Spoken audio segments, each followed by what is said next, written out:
Yo, before you click off this video, have you ever been to an Aldi? You're lying to yourself if you say you've never been to a Goodwill before. I'm joking. I have never actually been to a Goodwill before. Today, we're going to be talking about off-brand items. In my household, if you wanted cookies, you would have to get Cream Betweens. If you wanted cookies, you would have to get Chippers, bro. I would always get the Walmart brand stuff, and there's genuinely nothing wrong with that. The Walmart is good. It's maybe not be real food, but it's good. So if anyone comes up to me and be like, haha, you eat Chippers, I'ma slap him with the Chippers box, bro. Y'all remember in the intro when I was talking about Aldi? Yeah, here's a little story for you. Have you ever been to your grandma's house just to sit there because your parents are busy? So you're just sitting there, and then they're like, come on, baby, we're going to Aldi. At that point, you already know what it is, bro. You're gonna be there for an hour. Maybe an hour and 30. I don't know. Cause you know how grandparents be. This is not a video about grandparents, but I'm just saying. This is not from personal experience. But have you ever had off-brand items when your friend or something's over? This is how the scenario would go. Yo, bro, can I get some Doritos? Yeah, I got you, fam. Here they are. Bro, what is this? In conclusion, I'm bringing back the songs. No, it's not the same as it was. This is how we get out in us. Nightmare. We all got them. Do not deny it, you little sneaky sneakster in the comments. You all had nightmares before. Nightmares could either be the weirdest thing in your life or the most scariest thing in my life. So, in this story, I'm going to be talking about my two experiences with nightmares. One time I was staying up at least by 12 o'clock. I was probably working on an animation or watching some YouTube. But either way, I was up late. So I went to sleep. And like any average person would, if you go to sleep at 10 o'clock, I'm going to backslap you if you actually say that to me. Just a reminder. So I go to sleep, and I wake up, and I'm at a house. And apparently my family lived in that house. Now, I don't know what I was doing. A bus came by, and I didn't think too much of it because I knew I was good. So I go in the bus, and then I get dropped off. I'm pretty sure I have teleportation skills in this stream. I get dropped off, and I see this house that I'm by. There ain't nobody in the house, and there's one person in the house. So that would kind of count as someone's in the house. Anyways, it don't matter. So I'm like, bus, come back. I need to go home. But the bus never came back. But then I was stuck in that dream for 20 minutes. It felt like 20 minutes I was in that dream. I go on my bus, and then the bus driver says, only if you be good to Christmas, then I'll let you go home.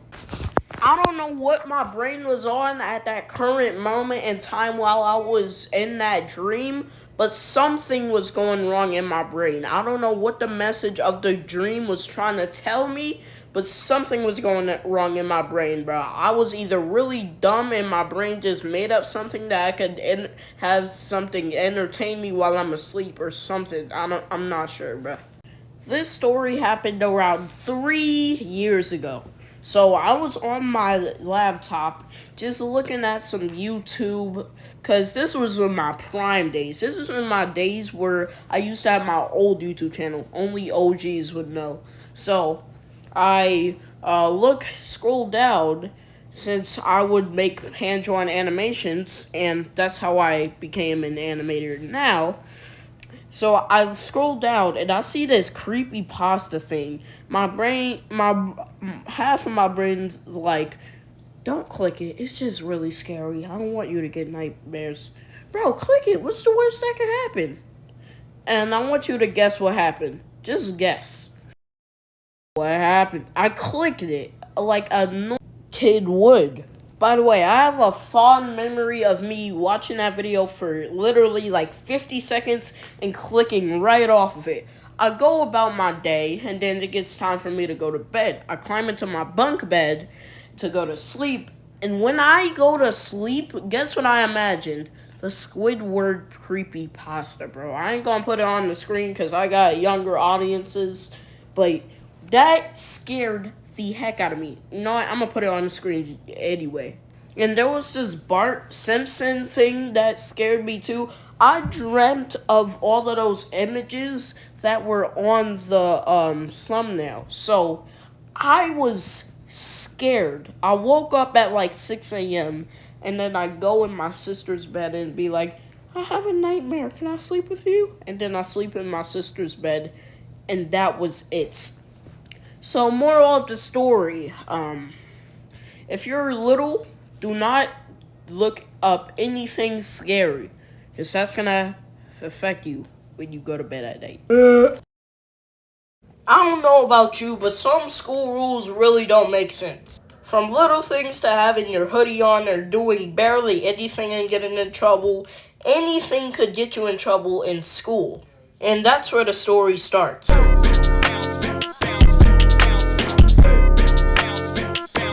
One time I was chilling. It was at the end of the day in second grade, so everything was going good. I was chilling with my friend Nicholas, and we would play a lot of games together in class when we were bored. And even though the only thing we would do was eat snacks and play games on our computers, we still found a way to get bored. So to pass the time, we would point like little finger guns at each other. It was a harmless, chill little game we would play, and we were doing our thing in class, right? We were chilling, everything was going good. It gets to snack time. I eat my snack that I brought from, even though the school day was short, a minimum 5 hours, since we got off at 1 o'clock. It was like 12:40 something, and then we started pointing finger guns at each other.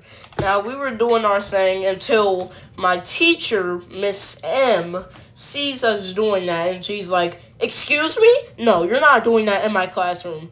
I'm shooketh, bro. I don't know what to do.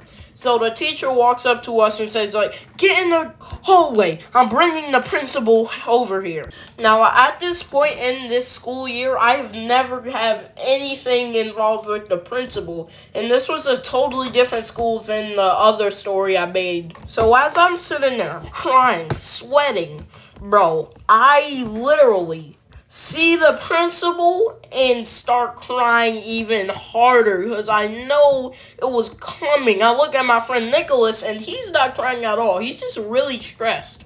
Nicholas was the kid I choked in this story, so I was really shooketh, bro. The principal comes over here and be like, "What are you doing? No, you cannot do that. That is not appropriate for school grounds. You know what? Go back in the classroom. I ain't gonna do nothing." I sit down at my desk, wipe the tears out of my eyes, and look at my friend Nicholas start crying. He hasn't cried until this point in the entire time this is happening. So I sit back at my desk, hoping that Nicholas was okay. Nicholas goes back to his seat. And I was sweating, bro. Like, if there was a bucket, I already would have filled it already. Now, at this time, it was already 1 o'clock. So I go ahead, pack up my stuff, and my sister was there to pick me up. Now, I had to explain all of that to my sister and not get in trouble because my mom got off of work not too long after I finished school. So I had to be careful, bro. So what happened at school today, man? Now, I wasn't as nervous because I knew this was my sister. So I was still scared to tell her. And she goes like, just tell me. It's not that big of a deal. I won't tell mom. I tell her and go on with my day. And that was the life lesson I learned.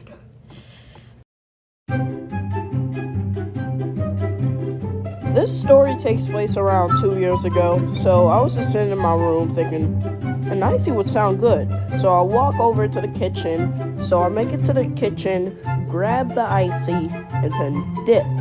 Now remember this icy for later in the story. The next day, my sister picks me up from school as usual. I'm just sitting on the couch watching YouTube, and then my mom makes it home. And then I hear, man, get over here right now. Did you eat my icy? No, I think Dad did it. So she calls my dad, and he says no, and she's like, he said no. Did you eat the icy? I'm gonna tell you one more time. Yes. And by the way, I can imagine how this room sounds. Man, what? I'm sorry. I'm sorry. Yeah, I most definitely got beat. Sub to the channel. Have you ever did something dumb and then realize you're doing something dumb? Don't get me wrong, I think you guys are very intelligent people, but this is where the story begins.